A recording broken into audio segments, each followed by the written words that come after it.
Bom, pessoal, depois da pausa, vamos para a aula intitulada Métodos de Investigação Geofísica, parte 2. Como eu disse, na última aula, os métodos de investigação geotécnica, eles podem ser divididos em dois grandes grupos, as investigações de superfície e as investigações de subsuperfície.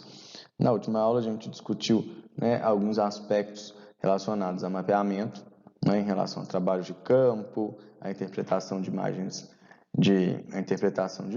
e também a utilização de métodos geofísicos com fins de geotecnia. E na aula de hoje a gente vai falar sobre os métodos de sondagem.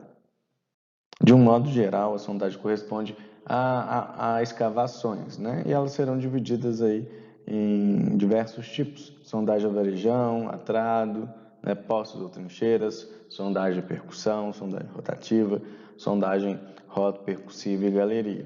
E a diferença entre elas consiste na geometria desse furo, na quantidade nas características das amostras obtidas através dessa perfuração, na quantidade de amostras, e também no processo de perfuração. E, obviamente, se a gente está falando de processo de perfuração, a gente também está falando de diferenças de materiais geológicos, indicado para cada tipo de sondagem, na profundidade e nas limitações associadas a cada terreno. Então, de um modo geral, as sondagens elas vão fornecer dados básicos para alimentar a concepção da obra mesmo, a definição das fundações, das escavações subterrâneas e também a céu aberto. E vai nos ajudar, porque com base nessas informações básicas, é óbvio, olha que coisa redundante, com base nas informações básicas, baseadas nas informações obtidas na sondagem, é possível entender dados estruturais, como dados estruturais dessa rocha, como as estruturas, como a variação das litologias ocorre em profundidade, como tipos de solos diferentes estão em contato uns com os outros. E dessa maneira é possível determinar características de ângulo de corte de taludes, pensando em perfurações, escavações a céu aberto.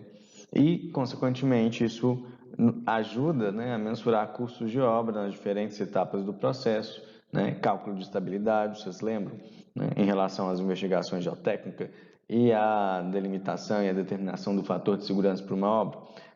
Vai ajudar a dimensionar a recuperação e remediação de terrenos contaminados, entre diversas outras aí. É importante salientar, que as sondagens são imprescindíveis para um bom projeto de engenharia e, consequentemente, uma estimativa correta de seus custos. Vocês se lembram lá no começo no começo da aula passada, em que eu falava que a sondagem mais cara é aquela não realizada, e cito o exemplo dos prédios tortos na cidade de Santos, no estado de São Paulo. Então, elas são de extrema importância. Então, nesse sentido, a sondagem ela vai ser utilizada na determinação da extensão, da profundidade, da espessura das camadas do subsolo, determinação do topo da superfície rochosa, e, obviamente, a análise de estado de alteração dessas rochas e também variações. Visto que a gente tem contato, a sondagem é um método direto, então a gente tem amostragem, a gente tem, de fato, contato com o material analisado. E com isso a gente consegue descrever solos de uma determinada camada, coletar amostras para analisar com compacidade ou consistência, cor e ainda outras características que são perceptíveis. E só lembrando aqui, vamos fazer uma revisão do que a gente já discutiu esse semestre: compacidade e consistência. Quando a gente fala em compacidade, a gente está falando de solos com características mais arenosas. E quando a gente fala de consistência, a gente está falando de solos com uma maior composição de argila, com uma maior porcentagem de argila em sua composição. E também, obviamente, a gente consegue extrair dados sobre propriedades mecânicas e hidráulicas dos solos e das rochas, uma relacionada aí a possíveis fraturas, descontinuidades, Questões relacionadas à compressibilidade, quando associadas a solos muito argilosos, né? Em que a gente vai ter recalques devido ao tempo, né? Pós-carregamento externo. A gente consegue analisar permeabilidade e também resistência ao cisalhamento desses solos, que, do ponto de vista de resistência ao cisalhamento, é de grande importância, né? Sobretudo quando se pensa em instalação de fundações. E também é importante porque a partir da sondagem é possível determinar a profundidade e o nível do lençol freático, né, de lençóis artesianos ou profundos. E é importante quando a gente pensa em lençol freático, né, o lençol freático a gente consegue determinar a sua profundidade e também o lençol freático acaba sendo um fator limitante em alguns tipos de sondagem, que a gente vai ver melhor a seguir. Então a gente se depara, né? A gente tem aí sondagem a varejão, sondagem a trado, trincheiras, né? Sondagem rotativa, diversas outras, como a gente consegue visualizar aqui a nordeste do nosso mapa. Do nosso mapa é ótimo. A nordeste do nosso slide. E né, qual vai ser como escolher um método e qual a amplitude da prospecção, né, dessa sondagem? A gente vai, obviamente, pensar na finalidade, nas proporções da obra, nas características do terreno, na experiência, né, e nas práticas locais também. Né? Sempre é importante pensar, né, se embasar em questões de práticas e experiências locais. Tá? E, obviamente, né, se a gente está num terreno sabidamente constituído por solos mais espessos, né, que não são tão consolidados, não são tão resistentes, né, não é necessário que haja uma perfuração rotativa ou rotopercussiva. Ao passo que quando a gente tem terrenos, né, com rochas mais cristalinas, um método mais resistente, né, que consiga avançar em maiores profundidades, que corte rochas mais resistentes, é melhor empregado. De forma bastante sumária, quando a gente pensa em sondagem a varejão acaba que não é uma sondagem tão aplicada do ponto de vista geotécnico, não.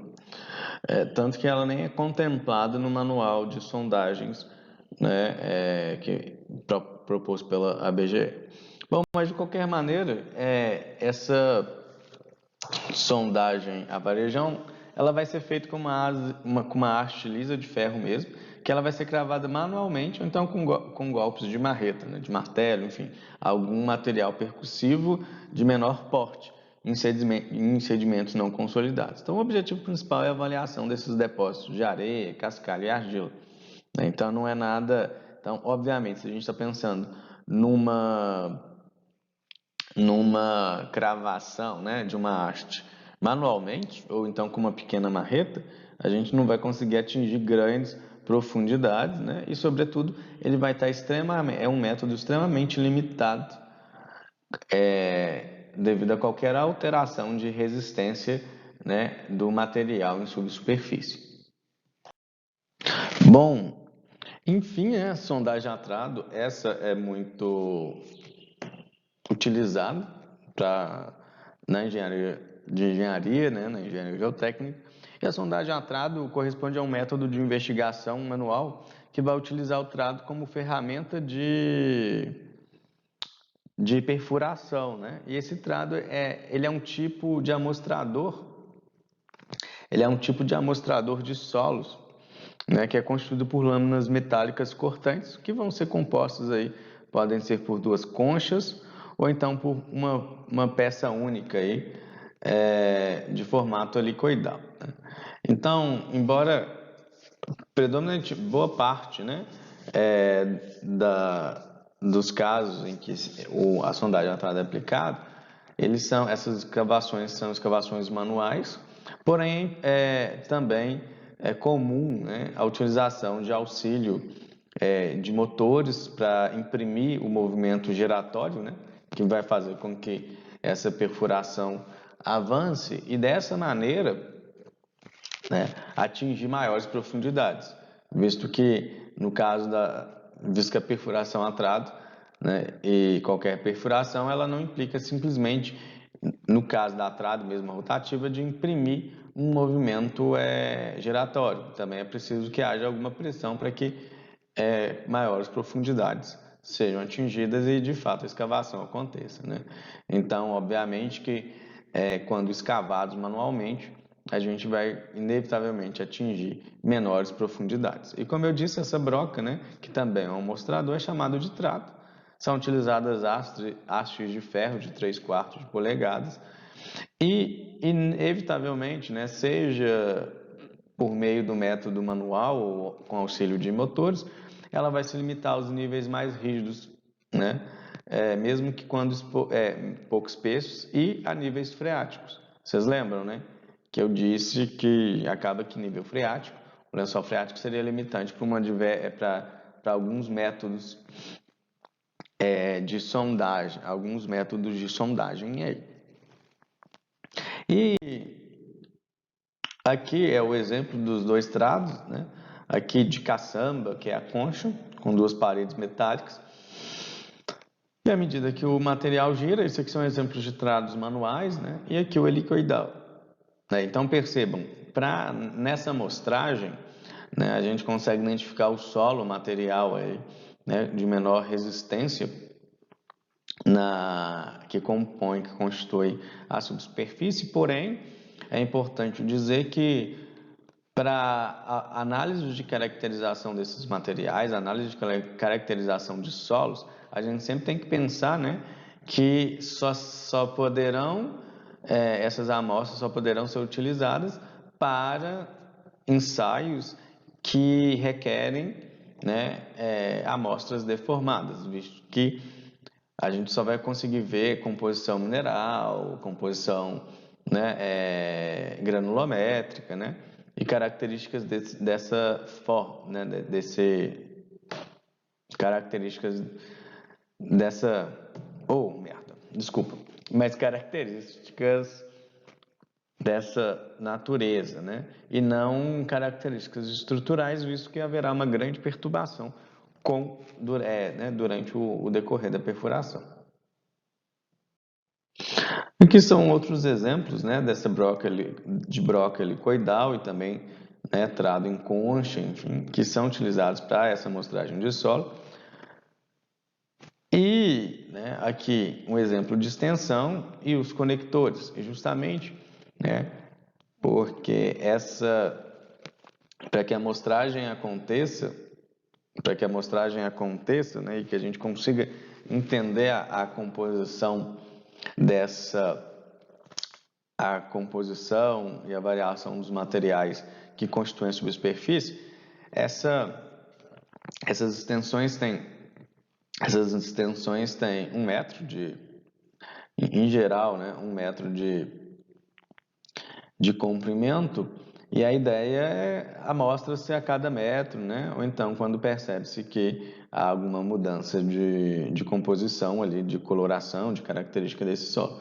Então, né, o movimento giratório é impresso, né, chega-se em determinada profundidade, então todo o equipamento é retirado, né, esse procedimento é considerado manobra, depois de amostrado, né, uma nova extensão é colocada e a perfuração novamente acontece, né, e o processo continua, atingindo cada vez profundidades maiores. Então, resumindo o que eu acabei de falar, a gente imprime esse movimento giratório para perfuração, né? Aqui a gente tem um amostrador e inclusive aqui a gente também tem um revestimento para sustentar as paredes do furo. Depois, né, desse metro perfurado, esse equipamento é retirado, a amostragem é feita. Posteriormente, a extensão é conectada e, enfim, o movimento giratório, né, a perfuração continua. Né? Percebam, né, que aqui a gente colocou um revestimento, nesse exemplo a gente tem um revestimento mais profundo e também, né, o trado atinge maiores profundidades. E assim, né, sucessivamente, até que chegue a um nível mais espesso, mais consolidado, ao nível de água, ou então na profundidade mensurada num projeto inicial. Né? Aqui são algumas fotos, alguns exemplos, né, de duas situações em que a sondagem a trado é realizada manualmente, e a gente pode observar, né, aqui eles estão mais softs, assim, parece que aqui eles realmente estão preparados para a foto, né? Mas quando a gente observa essa imagem aqui, a gente percebe que realmente, né, os operadores, os sondadores, eles não estão somente girando o equipamento, eles estão colocando pressão, força, né? Estão ali colocando seu peso sobre o equipamento para que esse equipamento consiga avançar com a perfuração. Aqui já ainda eles, né, ainda outros, né, sondadores trabalhando com essa perfuração, e aqui material que vai sendo amostrado à medida que a perfuração avança, né, e que são atingidas maiores profundidades. E aqui é só um exemplo mesmo, né, de um trado em concha que acabou de ser retirado do furo. Então percebam o quanto deformada essas amostras de solo são, né? Aqui e aqui. Então eles acabam correspondendo a um material um tanto compactado dentro dessa concha. E também é importante dizer que por ser veja, não é uma tarefa tão fácil, né? E depende muito também do material e das condições das condições de perfuração. Mas por ser um trado, né, manual, e essa perfuração necessita de pessoas fazendo força e imprimindo esse movimento giratório no conjunto que vai perfurar o material, né, a profundidade aí limite, né, a profundidade máxima que o método de trado manual permite, ele varia de 10 a 12 metros, né, como profundidade máxima atingida. Essa situação aqui já é quando a gente tem, né, o auxílio de motores durante a sondagem a trado, né, durante a sondagem a trado. O motor, na realidade, ok, ele já tem um certo peso, né, então ele já ajuda um pouco no avanço da perfuração, mas o principal objetivo, o objetivo real desse motor é imprimir o movimento giratório, né? Então, implica dizer que necessariamente a gente precisa de sondadores para imprimir, né, um peso aqui, uma sobrecarga em cima dessas hastes para que a perfuração avance, né? Eu participei de um projeto há algum tempo atrás em que as sondagens eram feitas com auxílio de motores, e a base aqui onde, né, a base do motor, né, esse equipamento que os sondadores eles estão segurando, eram de fato segurados aqui, mantidos por 2 sondadores, ao passo que havia 4 homens adultos, né, sobre esse equipamento, justamente para que houvesse um maior peso, né, atingisse maiores profundidades, justamente porque ali o material ele não permitia tanto avanço, né? E aqui é só um exemplo mesmo da amostragem e de como esse material sai. Nesse exemplo aqui a gente tem um trado helicoidal, né? Perceba, amostras extremamente deformadas. E com o auxílio dos motores, né, essa sondagem a trado, né, a sondagem a trado mecanizada, ela atinge maiores profundidades, né, chegando aí, variando de 20 a 30 metros de profundidade. Porém, tem autores e sondadores que dizem que, a depender do material, pode chegar até os 50 metros aí, tá? Então, já percebam como o avanço o avanço da perfuração e a profundidade aumentam quando você passa de um método manual para um método auxiliado por motores. Mas é importante lembrar que para que a sondagem a trado seja mecanizada, né, a gente tem um problema que está, embora ela atinja também maiores profundidades, a gente tem um problema associado ao custo, justamente devido à necessidade de combustível para os motores e também a necessidade de acesso, né, e a necessidade de acesso, visto que você tem que levar as hastes, você tem que levar um equipamento maior, né, que um equipamento maior, justamente por conta do motor, enfim, todo o equipamento que vai subsidiar, né, o funcionamento desse motor que vai imprimir o movimento giratório, permitindo assim a perfuração, né? Obviamente que a sondagem a trado, de um modo geral, mesmo que mecanizada, pode ser uma vantagem pode ser vantajosa, né? Quando comparado com outros métodos de sondagem, sobretudo do ponto de vista de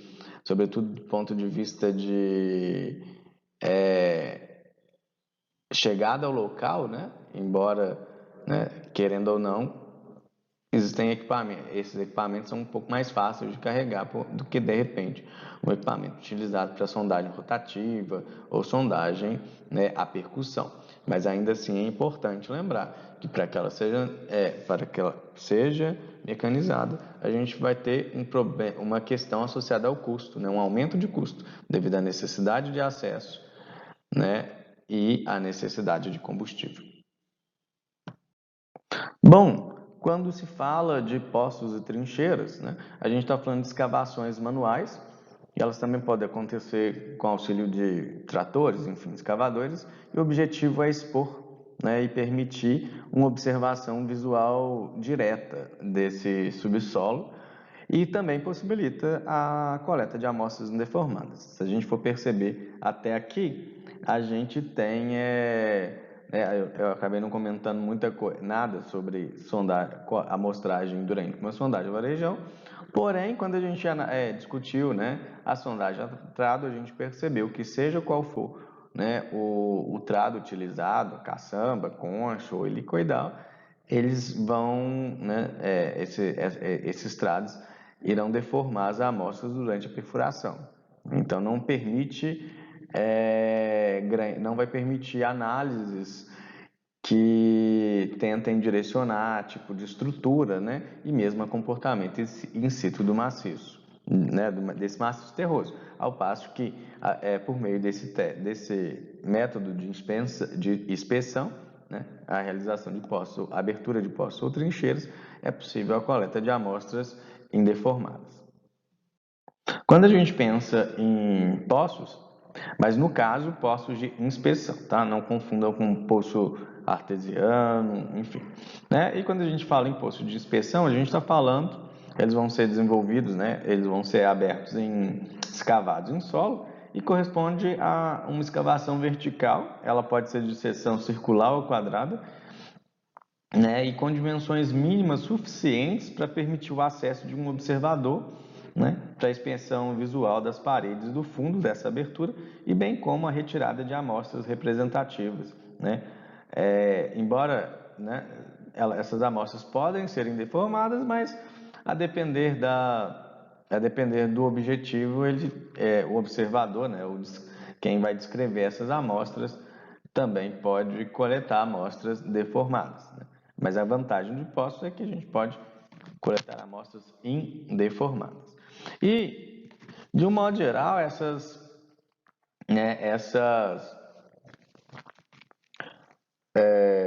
aberturas, essas escavações são realizadas, né, em formações superficiais mais espessas, né, como elúvios, colúvios e coberturas, né, em locais também que os materiais aflorantes são de baixa resistência mecânica, né? Porque por mais que ainda haja possibilidade de mecanização da escavação, né,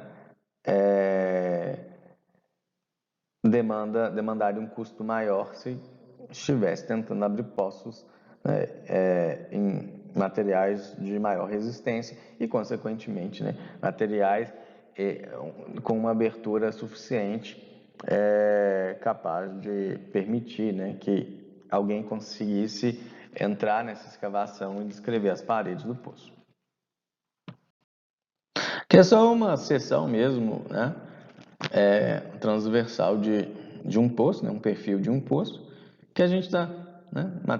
Material escavado, né? Material que foi retirado, e aqui um perfil de solo, né? Pensando que a gente tem areia, cascalho, enfim, e obviamente que esse poço vai chegar até, a ideia de um poço bem executado é que ele chegue até a rocha, né? Até a rocha mais sã aí, que a gente consiga transpor toda a espessura do material mais inconsolidado. Aqui é um outro exemplo mesmo, né? Aqui a gente já tem um poço escalonado, um poço em degrau, o que permite também atingir maiores profundidades. E aqui são algumas orientações, né? Que quando a gente tem menos de 1 metro de profundidade, a gente pode adotar, né, um poço retangular ali de 80 centímetros por 50 centímetros, né? Quando a gente quer atingir profundidades ali de 1 a 3 metros, né, orienta-se a abertura de um poço de seção retangular de 1,80 por 80, né, ou então seção quadrada de 1 por 1. Porém, quando a gente quer atingir profundidades maiores, acima de 3 metros, recomenda-se a abertura de poços circulares ali, com 1,5 metro, 1,5 metro, 1,80 de diâmetro, 1,5 metro, 1,80 de diâmetro, né? E ainda poços retangulares com degraus e seções que possam variar de 3,60 metros até, né, por 80, de retangulares, né, de 3,60 por 80 centímetros, como a gente pode observar aqui nessa figura, né? Justamente porque, né, esses poços escalonados, esses poços em degraus, eles possibilitam, a abertura de poços em degraus possibilita o atingimento de maiores profundidades. Aqui é um exemplo de um poço bem profundo, né, de seção circular. Aqui o observador já está analisando, descrevendo aqui um poço de seção quadrada, também profundo, né? Aqui são só duas, né? Aqui uma imagem do observador. Aqui a gente tem uns degraus, uns degraus quadrados, né? Antes de começar de fato o poço de seção circular, e que o observador entrando nesse poço. Aqui é o começo das operações, né? Aqui a gente só está representando o começo das operações. Mas a grande questão quando se trabalha com poços é que não é só furar, né? A gente tem que ter alguns cuidados. E como medidas de segurança, é de extrema importância, né, a utilização de EPIs, de cordas e tomar os demais cuidados com a área ao redor dessa intervenção, justamente para evitar que, de repente, tenha esse material muito próximo à boca do furo e enquanto tem alguém descrevendo esse poço e, de repente, esse material é mobilizado para dentro do poço e causa algum acidente, né? Então, é importante que, pós-operação, né, esse poço seja coberto, ou então tampado, não necessariamente soterrado, né, mas tampado e com a devida sinalização após a operação.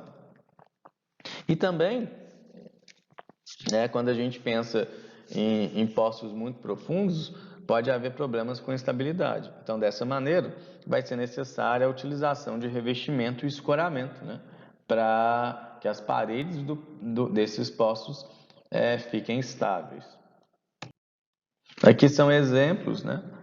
Aqui um poço de seção quadrada com revestimento, né, com a ancoragem de madeira. Aqui um poço de seção circular de observação. Isso aqui era de uma mina de turmalina. E perceba o tanto, né, esse poço aqui ele atinge profundidades razoáveis, que já existem até dutos para circulação de ar, né? E além de circulação de ar, me parece ser também dutos para retirada de água. Bom, E por fim, um exemplo, né? Aqui, aquele senhor que estava entrando naquele aquele primeiro furo, aqui nós temos, né, ele novamente entrando num furo que já está ancorado, né? Mas você percebe que ele mesmo está entrando no furo, mas nenhum capacete de proteção o rapaz está usando. Então aqui ele já está com um certo problema, porque qualquer coisa que caia aqui pode machucá-lo, né? E agora quando a gente pensa em trincheiras, as trincheiras elas também são escavações verticais, porém de seção retangular, né? E elas são feitas para se obter uma exposição contínua do solo num certo trecho do terreno, né? Então, a ideia justamente é ver, de repente, o comportamento de uma estrutura lateralmente, né? E elas vão ter, obviamente, menor profundidade em relação a esses poços. Elas são indicadas em locais com ausência de afloramento, né? Locais com estruturas com uma geologia mais estruturada, linearizada, e também locais com pouca espessura de solo, porque assim consegue-se analisar, né, toda a característica do solo até o contato com as rochas. Aqui é só uma seção transversal, né? Percebam que aqui está, né, o geólogo está aqui descrevendo e a gente tem, né, uma organização do subsolo, né, material aqui em consolidado, aqui rochas, né, com camadas bem evidentes, e essa trincheira cortando essas estruturas, permitindo assim que o geólogo observe, né, o comportamento em profundidade também lateralmente desse corpo, né? Obviamente que essa seção aqui não é a seção que aquele geólogo estava trabalhando, né? Estava descrevendo, mas aqui corresponde a um mapeamento de uma parede de uma trincheira, né? Então a gente consegue ver algumas estruturas, talvez veios, enfim, só um desenho esquemático. E para que uma trincheira, né, seja considerada bem realizada, né, é importante que o corte da trincheira atinja as rochas aflorantes, né, e que o material, e da mesma maneira que os poços, a gente tem que tomar cuidado que esse material tem que ficar num local que não propicie o soterramento da trincheira, e também é importante que a trincheira deve ser retilínea, seja transversal ou longitudinal à estrutura ou ao alvo a ser analisado. Aqui só um exemplo, né, pensando no nosso alvo aqui em cinza, né, aqui é um exemplo de trincheiras que são retilíneas e transversais, aqui, né, trincheiras longitudinais. Aqui é claramente retilínea, porém, quando a gente observa, embora o corpo não é retilíneo, né?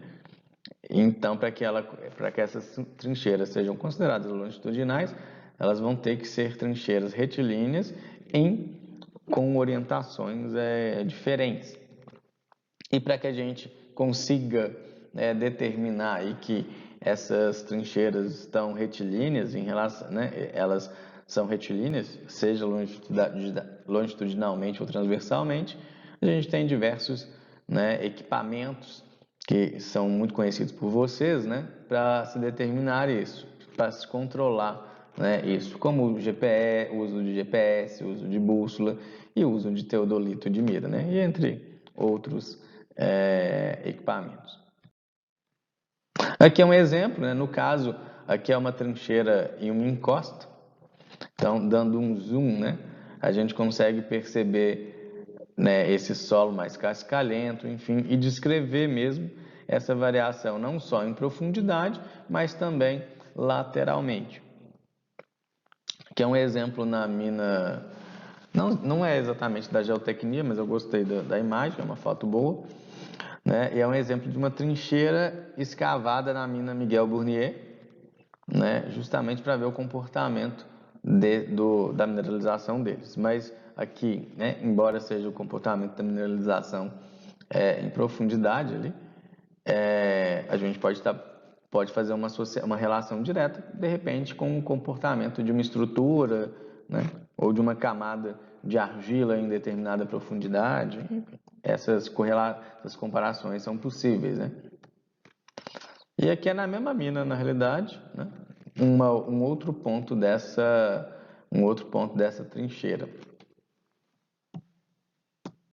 E quase eu ia me esquecendo, aqui é a abertura de uma trincheira. Aqui a gente tem uma abertura mecanizada, né? De uma trincheira, procedimento mesmo de abertura. E neste ponto chegamos ao meio da aula, né? Sondagem e percussão. E a sondagem e percussão corresponde a um método de investigação do solo, né, cujo avanço da perfuração vai ser realizado por meio de trado ou de lavagem, né, sendo utilizada a cravação de um amostrador para medida de índices de resistência à penetração, né, conforme padroniza a ABNT, né, pela NBR 6484 de 97 e revisada em 2001. Né, e essa medida de índice de resistência à penetração corresponde a um teste chamado SPT, né, teste de penetração padrão. Né, e como foi dito, essa sondagem pode ser realizada via trado ou por lavagem. Né? Trado até um determinado momento, o equipamento cortante, né, o utensílio cortante pode ser um trado, e posteriormente, quando se fala em lavagem, a gente está falando de um processo em que vai haver circulação de água, né, sobretudo abaixo do nível freático, que vai facilitar o corte e também, né, traz à superfície o material que foi desagregado e ajuda também até na estabilidade das paredes desse furo, né? Então, com a execução da sondagem de percussão, a gente consegue, além, né, do SPT, que é esse índice de resistência à penetração, muito importante para as obras civis, né, para as construções e obras de fundação, também objetiva a obtenção de amostras, a determinação do nível de água e também a execução de diversos ensaios in situ aí. Né? Então, até mesmo, além do teste de penetração, até mesmo é possível medir o torque para a ruptura de uma amostra e também instalar instrumentação. E sempre quando a gente fala em instalar instrumentação, fala-se, né, na realidade, em monitoramento, mas não monitoramento frente a algum processo dinâmico, mas monitoramento de algumas características, algumas propriedades do maciço terroso. Se a ideia da aula são métodos de investigação geotécnica, aqui na NBR, que padroniza, né, orientações para projetos de execução de fundações, ela indica, né, ela faz uma relação de quantidade mínima de furos para quantidade né, em detrimento à área de projeção da construção. Então aqui eu só queria, né, dizer, tipo, mostrar mesmo, para áreas construídas inferior a 100 metros quadrados, o número mínimo exigido de furos é de 2, e assim sucessivamente, 3, né, de 2 é 600, 3, de 6 é 800, 4, e aqui é só mesmo um exemplo da locação de poços, né, desses furos, aqui numa área de 300 metros quadrados, né, de 200 metros quadrados, né, com 2 furos, aqui de 300 metros quadrados, né, já está na faixa de 200 a 600 metros quadrados de área de extensão. Então aqui a gente já tem 3, mas também aqui a gente já tem 3, aqui 600 metros quadrados, nós já temos 4, o que também, né, sendo 4 o mínimo, podendo também ser 5. Né? Ou a quantidade de furos que enfim, o engenheiro projeto requerer aí. Se a gente pensar numa área de 800 metros quadrados, aqui só ilustra a alocação de 5 poços e 6 poços. Lembrando que a partir de 800 metros quadrados é necessária, né, a execução de, no mínimo, 5 furos. Mas é importante, né, que esses furos cubram toda a área carregada e com uma distância e a distância entre esses furos ele não pode ser superior a 30 metros. Né? Então, embora seja, né, exemplo, uma área de 800 metros quadrados, né, seja necessária a execução no mínimo de 5 furos, né, deve-se atentar que essa distância entre os furos não supere os 30 metros. E também, né, deve-se considerar a profundidade provável das fundações e levando em consideração o bulbo de tensão gerado pela fundação prevista e também pelas condições geológicas daquele local. Aqui se tem um esquema dos principais equipamentos, né, para a execução da sondagem a percussão. Bom, né, que a gente tem a haste, que vai ser responsável, né, pelo aumento da profundidade. À medida que esse furo vai avançando, hastes vão sendo utilizadas para estender, né, e aumentar a profundidade. Aqui nós temos a haste guia, que justamente vai guiar o peso, né, após a sua liberação, para que esse peso, né, percuta a haste e todo o equipamento cortante aqui, né? Na base dessas hastes, a gente vai ter conectado ora o amostrador padrão, o trépano ou o trato, né? O trépano vai ser utilizado quando a gente estiver, né, lavando esse furo. Então, quando a sondagem a percussão, né, tiver circulação de água, ou então está, né, a gente está realizando a lavagem desse furo, ok? Que visa também, né, a retirada do material, a retirada de material que possa estar dentro do furo. Depois, posteriormente, a utilização do amostrador padrão, né, para retirada também de amostras e o teste de SPT, conforme a gente né, citou nos slides anteriores. E acaba que eu esqueci de comentar, né, que o avanço da perfuração de uma sondagem de percussão baseia-se no golpeamento, né, da haste, né, do equipamento cortante, ou seja, haste, né, seja trépano, seja o amostrador padrão aí. Então, e esse golpeamento se dá, né, com o levantamento de um peso e a liberação desse peso, né? E à medida que esse peso cai, o peso cai em queda livre e entra em contato com as hastes. E esse choque faz com que as hastes penetrem no material a ser cortado, né? Então, esse procedimento de sondagem a percussão pode ser realizado manualmente, né? Aqui é um exemplo de manivela, em que o peso, né, ele é levantado ao girar na manivela, e também há a possibilidade, né, de instalação de motores que realizarão o trabalho, a função de levantar esse peso. E, posteriormente, esse peso ele é liberado, então ele vai percutir a haste, enfim, né, o amostrador padrão ou trépano será cravado, né, fazendo com que essa perfuração avance. Bom, é importante falar de algumas características, né, da sondagem a percussão. A exemplo, a profundidade ela vai ser limitada pelo topo rochoso ou de uma camada que seja superior a 10 centímetros de material mais duro. Então, qualquer camada um pouco mais consolidada corresponde ao limite do método de sondagem de percussão, né? Porém, é interessante que quando a gente pensa, né, quando a gente atinge o nível d'água, a sondagem a trado ela para, como a gente viu, né? Porém, né, com a percussão é possível perfurar abaixo do nível d'água subterrâneo, desde que a gente utilize, né, bomba de água e revestimento. As amostras do barrilhete, né, do amostrador, vão permitir a visualização das estruturas dos solos, que vão facilitar a identificação dos tipos de solos.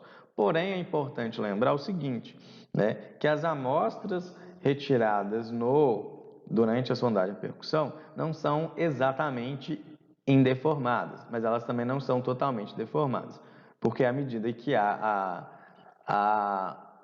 percussão, né, há uma pequena deformação. Então, essas amostras são consideradas amostras semideformadas, né? E é um método rápido ali até 20 metros de profundidade.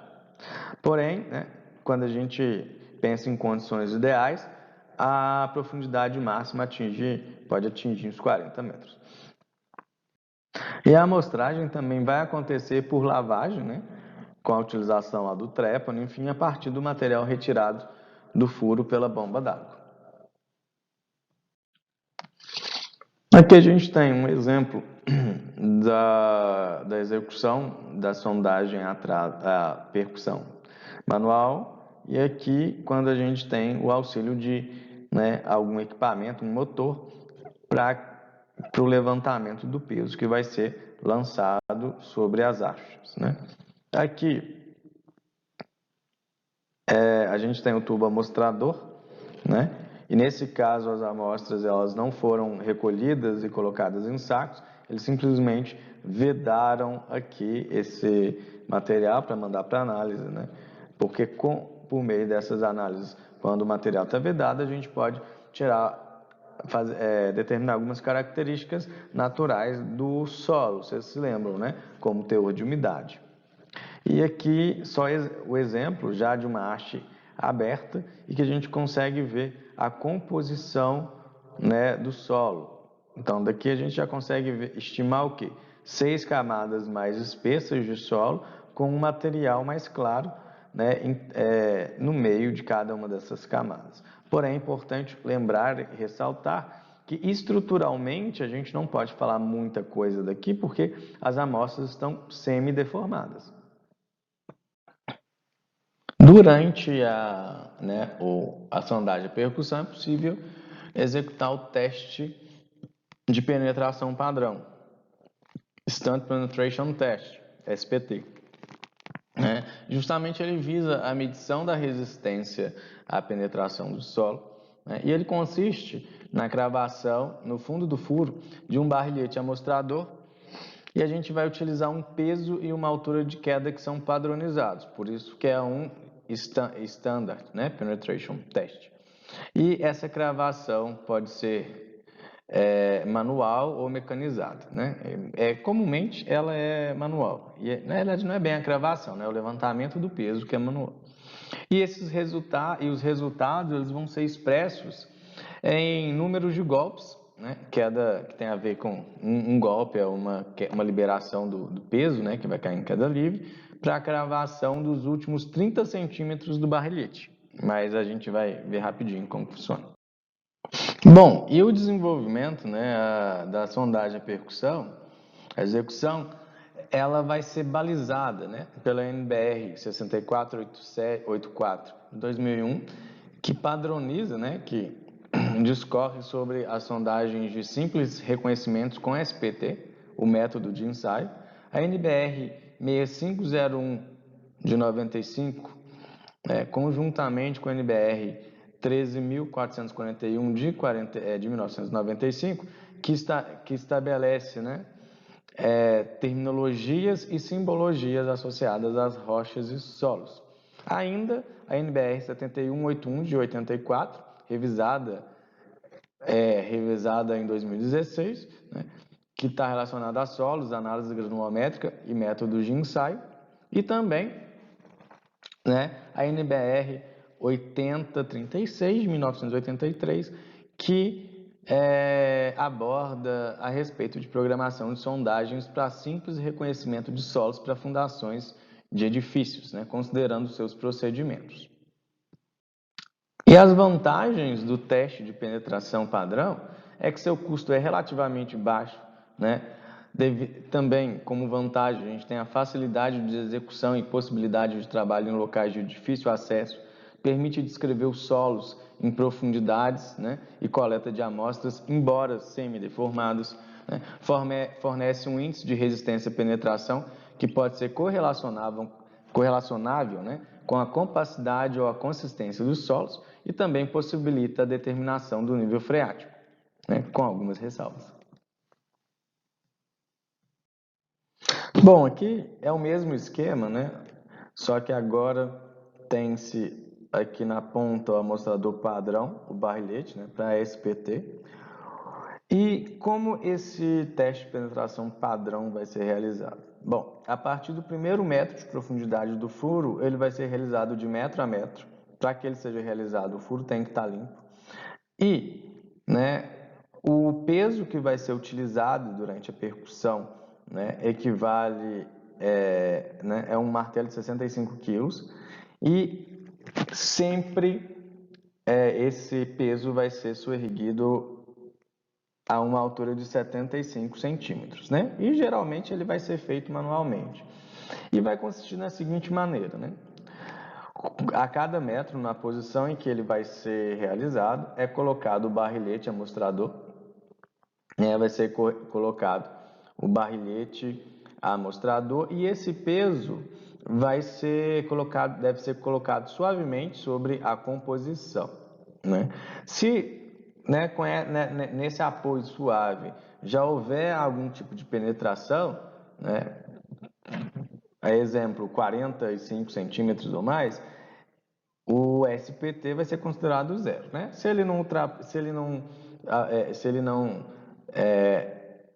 a gente não registrar essa penetração de 45 centímetros, a gente continua o procedimento. Bom, esse amostrador padrão ele tem 45 centímetros de comprimento e a ideia é medir a quantidade de golpes, né, que esse amostrador quantidade de golpes necessários para que esse amostrador penetre 30 centímetros. Pensando que ele tem, né, 45 centímetros, a gente vai dividi-lo mais ou menos em 15 centímetros. Bom, então a gente vai contar quantos golpes serão necessários, ou seja, quantas quedas, né, desse peso serão necessárias para cravar um terço desse barrilhete. Então, primeiro, né, os 15 centímetros, depois os outros 15 centímetros e depois os outros 15 centímetros. Os primeiros 15 centímetros do amostrador serão desprezados. Então, na realidade, né, a gente vai considerar como número de golpes para a estimativa do SPT o número de golpes necessários para que sejam cravados 30 centímetros, os últimos 30 centímetros desse barrilhete amostrador.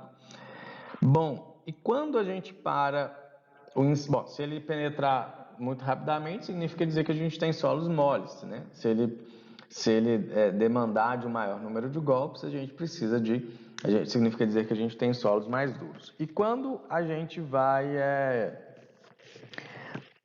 acabar, né?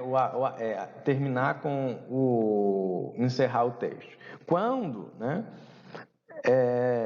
o avanço for inferior a 5 centímetros, né, de penetração com 10 golpes, significando dizer que, né, a gente já atingiu um nível mais resistente, ok?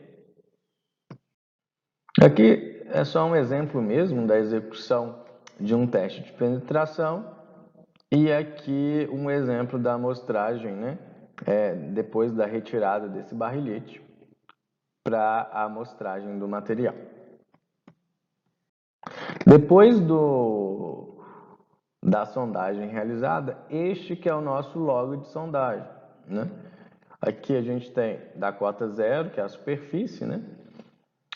E a cota 0, que é a superfície, e a gente vai anotando, né, a profundidade e descrevendo o tipo de solo, enfim, o que você está vendo, quais são as variações, né? Aqui a gente tem um exemplo de rocha, né, solo de alteração de rocha, de uma areia média siltosa, aqui com as descrições, aqui um perfil esquemático e aqui o SPT, que vai ser dado em função ao número de golpes, né, para que sejam penetrados os 30 centímetros finais do barrilhete amostrador, né?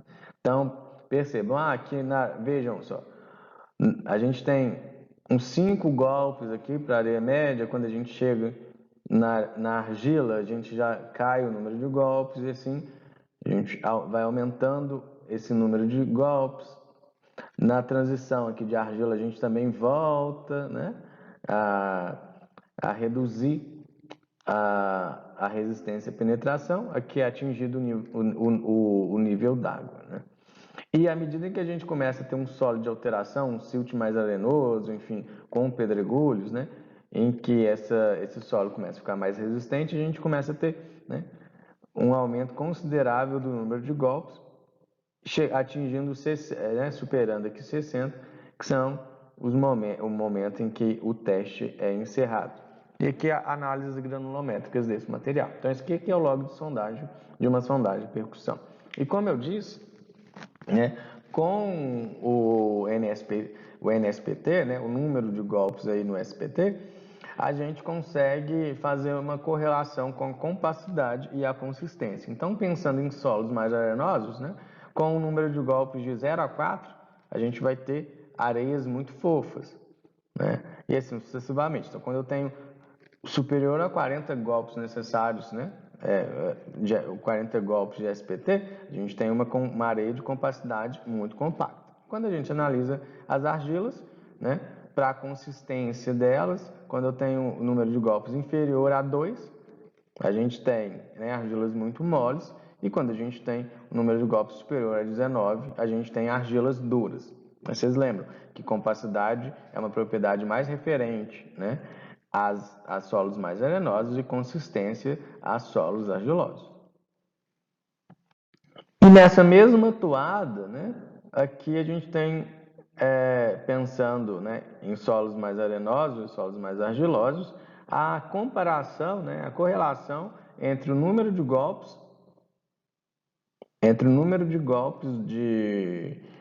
do SPT e a resistência ao cisalhamento, né, desses solos, como a gente pode observar. Não vou explicar muito tabela, não, mas é importante saber que a gente consegue correlacionar tais informações. Bom, né, e chegando à sondagem rotativa, muito conhecida, e corresponde a um método de investigação que ele é capaz de perfurar qualquer tipo de rocha, né, em qualquer inclinação, e consegue atingir profundidades muito elevadas. Mas quando a gente pensa para obra civil, né, para investigação geotécnica mesmo, comumente elas não vão ultrapassar os 100 metros de profundidade aí, né, em comprimento de furo. E o avanço dessa perfuração ele vai se dar por rotação e por pressão, né, do conjunto cortante, hastes, barrilhete, coroa, né? Lembrando que sempre as hastes são os equipamentos que vão fazer com que, né, o conjunto cortante, o barrilhete, coroa, né, atinja maiores profundidades. O barrilhete, de forma similar ao SPT, né, a sondagem, a percussão, é onde a amostra vai estar alocada, e a coroa, nesse caso, corresponde ao elemento cortante do nosso equipamento de sondagem, né, rotativa. A água sob pressão ela é injetada pela haste, né, para resfriamento e limpeza do furo, e é uma operação mecanizada, uma operação motorizada, né?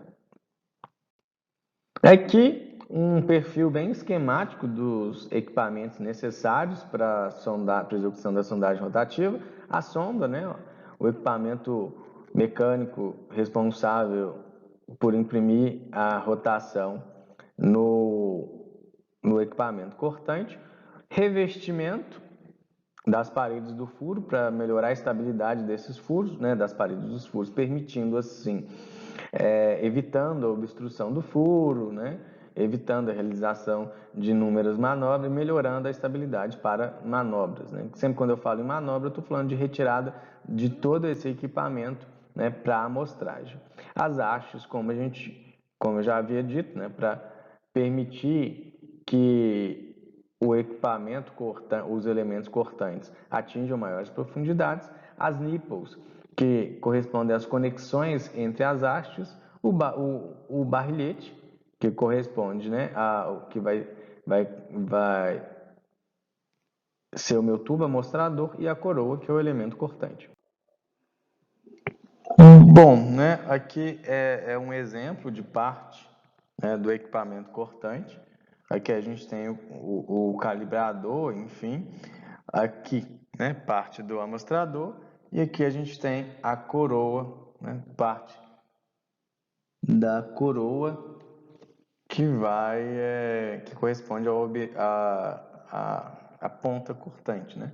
É o que, sob pressão e rotação, vai cortar as rochas, e sobretudo rochas bastante resistentes, né? Visto que elas podem cortar qualquer tipo de rocha. Bom, aqui é um exemplo, né, dos equipamentos em maiores detalhes. Aqui o barrilhete simples, aqui um barrilhete duplo móvel, né? E aqui são as nipples.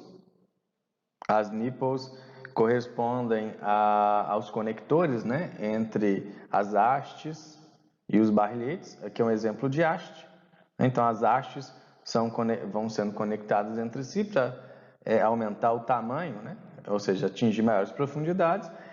E depois a gente tem, né, o equipamento cortante, né, o equipamento cortante ligado, conectado às hastes aqui em cima. Então aqui a gente tem esse cabeçote, o tubo amostrador, uma mola, e essa mola é justamente aqui a coroa, que é o elemento cortante, e a mola. A mola é para evitar que durante a manobra, ou seja, a retirada do tubo amostrador do furo, né, essa amostra caia, né? Então, à medida que vai girando, a gente tem, né, é um tubo oco, e a broca também é oca, né?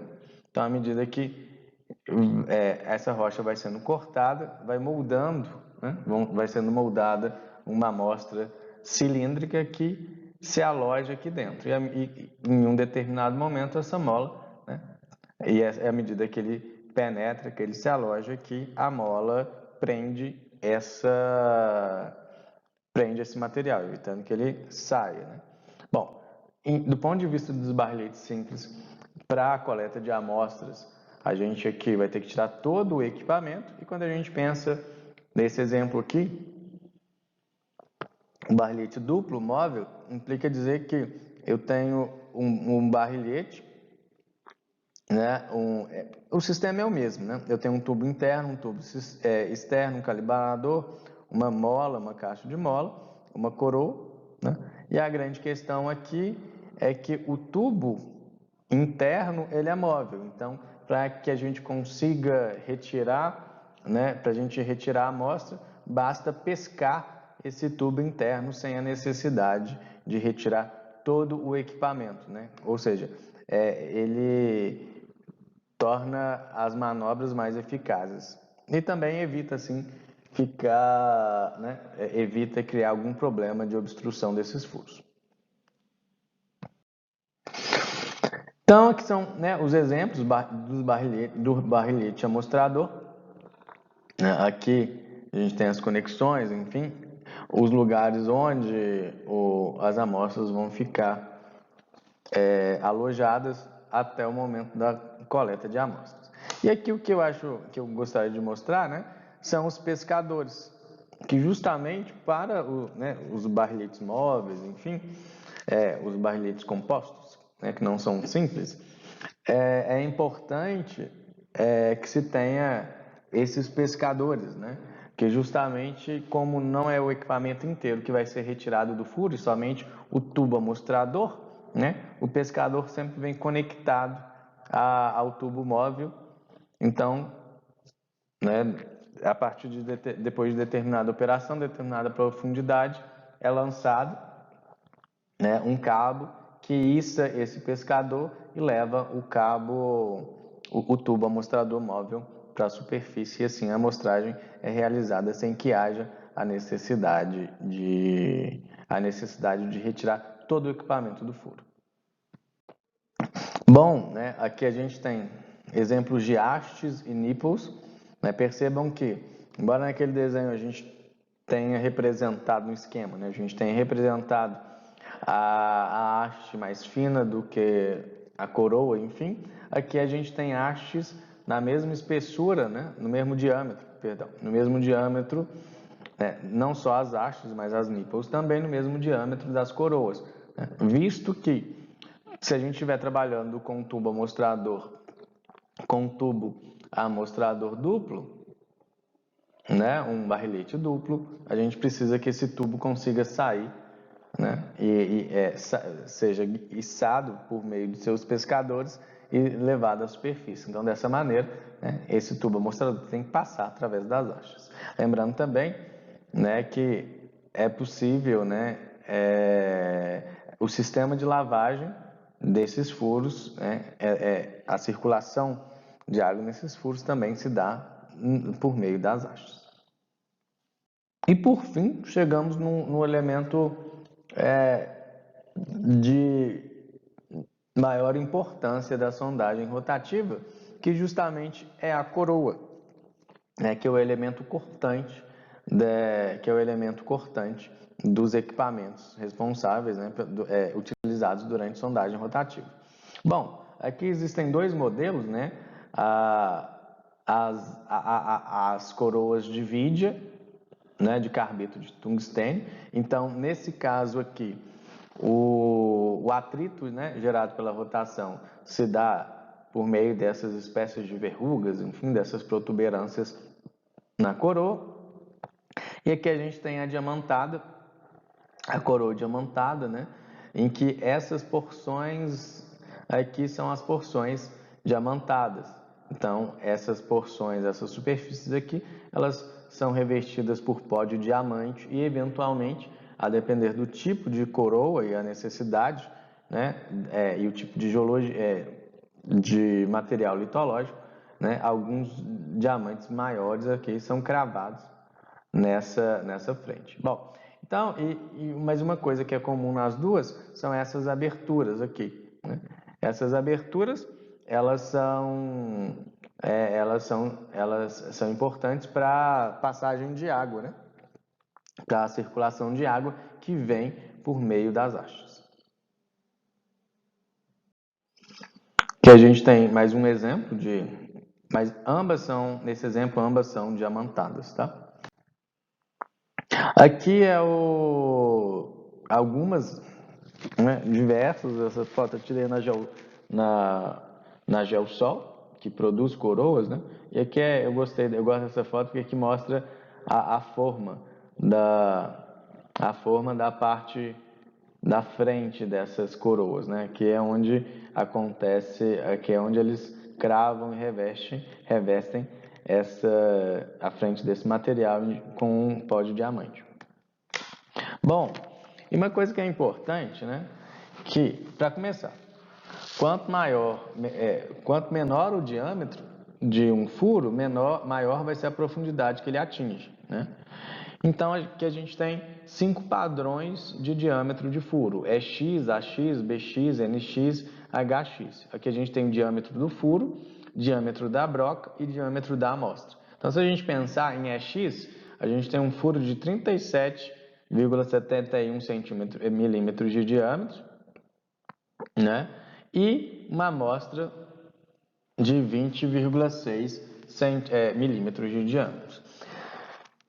Ao passo, né, que a mais larga, com maior diâmetro, é a HX, né, com um furo de 99,23 milímetros de diâmetro, com uma amostra de 75,5 milímetros de diâmetro. Mas a questão é, vocês estão lembrados desse diâmetro aqui, ó, né, desse tipo NX, né, em que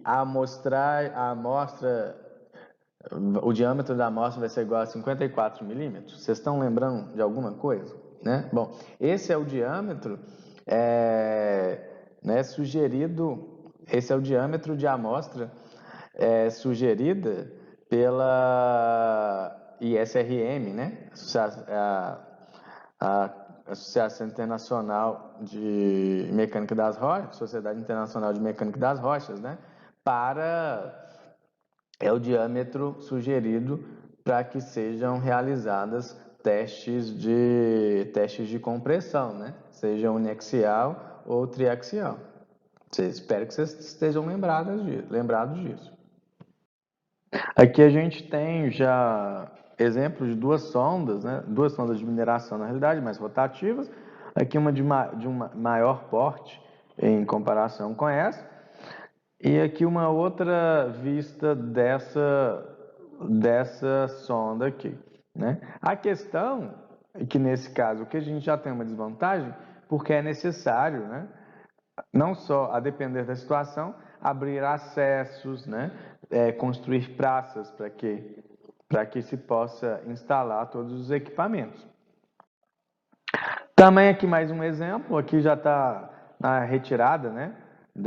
Aqui a gente já tem uma manobra para retirada de material, retirada dos testemunhos de sondagem, e aqui os testemunhos de sondagem sendo alocados e, obviamente, acompanhados pelo geólogo responsável, né, que está acompanhando esta sondagem. E a sondagem rotativa, ela tem uma grande vantagem, que ela permite a perfuração, né, não só na vertical, né, não só na vertical de cima para baixo, né, como a sondagem a varejão, a sondagem atrás, dos poços, a sondagem a percussão, né, pensando que a percussão, a gente está lançando um peso, ou seja, depende da gravidade, né, depende da força da gravidade. Já a sondagem rotativa não, ela permite que sejam realizados furos inclinados, né? Furos na vertical, de baixo para cima, de cima para baixo, né? Inclinados na horizontal, enfim, né? Como a gente pode observar aqui nessa figura. Furos inclinados, furos na vertical de forma convencional, furos na vertical de baixo para cima, né? Furos na vertical inclinado, furos horizontais. E justamente a orientação e o que permite, né, o sistema motorizado permite que haja, né, essa inclinação, e um equipamento que compõe essas, né, sondas rotativas é o Tropari, que justamente ele vai ser o responsável pela determinação da inclinação e direção do furo, né? Pensando, se a gente está trabalhando do ponto de vista geotécnico, com estruturas, enfim, é importante que a gente saiba a orientação dessas estruturas. E se a gente estiver fazendo a descrição a partir de um furo de sondagem rotativa, é de extrema importância que a direção e inclinação desses furos que estão sendo analisados esteja corretamente, né? Esteja corretamente mensurados, aferidos. Bom, né? E agora, o que eu quero dizer aqui? Recuperação, né? Que também é um parâmetro importante na sondagem rotativa, e mesmo para se avaliar a sondagem rotativa, né? E a recuperação corresponde ao avanço da sondagem em relação ao tamanho do testemunho recuperado, né? Que Gandhi e Sarkar, ele classifica como muito boa quando, né, de 90% a 100% do testemunho recuperado, né, 100% do testemunho, de 90% a 100% do testemunho é recuperado em relação ao tamanho da sondagem. E muito pobre quando se recupera somente 25% do testemunho em relação à sondagem. Então, exemplo, se eu tenho 1 metro perfurado, se eu tenho uma recuperação inferior a 25 centímetros, implica dizer que eu tenho uma recuperação muito pobre. E essa recuperação ela depende da litologia, do grau de fraturamento e de alteração das rochas e até mesmo do tipo de equipamento dos acessórios utilizados. Bom, e como a gente vai fazer para melhorar, né, essa recuperação? Bom, a gente pode, né, trabalhar com uma perfuração um pouco mais cuidadosa, com manobras curtas, com utilização de pouca água, né? A gente pode mensurar melhor a utilização, né, de qual é a melhor coroa para ser utilizada, né, barrilhetes mais apropriados, pensando, barrilhetes duplos, barrilhetes triplos, pensando que nesses barrilhetes é possível que a gente consiga utilizar esses pescadores, evitando assim, inclusive, que a gente tenha manobra, que a gente fique fazendo muitas manobras. E também recomenda-se para tentar melhorar, né, a recuperação, uma amostragem mais integral. Bom, e do ponto de vista, né, de adequabilidade, né, e técnicas apropriadas, a gente tem dois métodos de sondagem rotativa, a convencional e a wireline. Quando a gente pensa em método convencional, a gente está falando que a cada coleta de amostras, né, vai ser necessária a retirada de todo o ferramental do furo, né? Ou seja, quando a gente estiver lá pensando num barrilhete simples, né, que vai ser um tanto complicado. E a wireline, né, somente o tubo interno do barrilhete, lembra quando eu disse do barrilhete duplo, enfim, é alçado à superfície por meio de um cabo de aço que vai ser tracionado por um guicho, né? E esse cabo de aço, esse cabo de aço ele vai conectar com o pescador lá do tubo interno e que vai passar por dentro dessas hastes de perfuração. Então, obviamente, aqui no wireline a gente tem uma maior estabilidade do furo, porque a gente não fica tirando e colocando toda hora o equipamento, né? E por fim, os testemunhos. Como alocar os testemunhos de sondagem? Como alocar essas amostras? Bom, elas são alocadas nos galpões, né? Em galpões, enfim, e são, né? E dentro desses galpões eles são alocados dentro de caixas. E nessas caixas, aqui só mais um exemplo, né? E nessas caixas existem as indicações de profundidade. Então, à medida, né, que a gente tem a profundidade, os testemunhos e a profundidade desses furos. Dessa maneira é possível a descrição posterior dessas amostras, né, visto que a profundidade é controlada. E agora, quando a gente pensa em sondagem rotopercussiva, necessariamente a gente está pensando em um método que vai misturar, né, rotação, vai combinar rotação e percussão para que a perfuração avance. Então, de um modo geral, é um método de perfuração que vai utilizar equipamentos rotopercussivos e geralmente com propulsão pneumática, como perfuratrizes a ar comprimido. E ela geralmente vai ser empregada em casos em que não há necessidade de obtenção de testemunhos, né? Quando o objetivo mesmo é só a investigação de horizontes no interior de algum maciço rochoso, né? Seja para observar passagens mais friáveis, mudanças de litologias, entre os outros aspectos. Aqui são exemplos de equipamentos, né, rotopercussivos. Eles são até relativamente semelhantes visualmente, né, semelhantes às rotativas. E a grande questão aqui, né, é que a necessidade que eles são empregados em situações em que não há necessidade de obtenção de testemunho de sondagem, justamente por conta da característica da broca deles, né? Então, perceba que aqui há com essa broca, que é para circulação de água, né? Essas aberturas é para circulação de água, para limpeza e arrefecimento da broca, né? E vai haver a comunição total da rocha, né? Não permitindo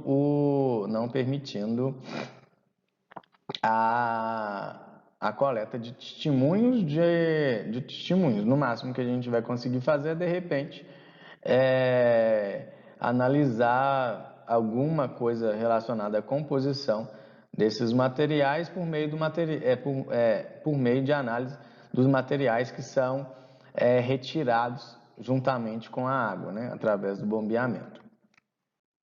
As galerias, né, elas são também escavações manuais, isso a gente pode fazer por meio de equipamentos mecânicos também, e o objetivo é expor e permitir a observação direta do subsolo, né? E também a gente possibilita a retirada, a coleta de amostras deformadas. A grande questão, se a gente for reparar, a definição é muito semelhante a poços e trincheiras, né? A grande diferença aqui é que poços e trincheiras são aberturas verticais, embora escavações verticais, embora as trincheiras sejam mais longitudinais.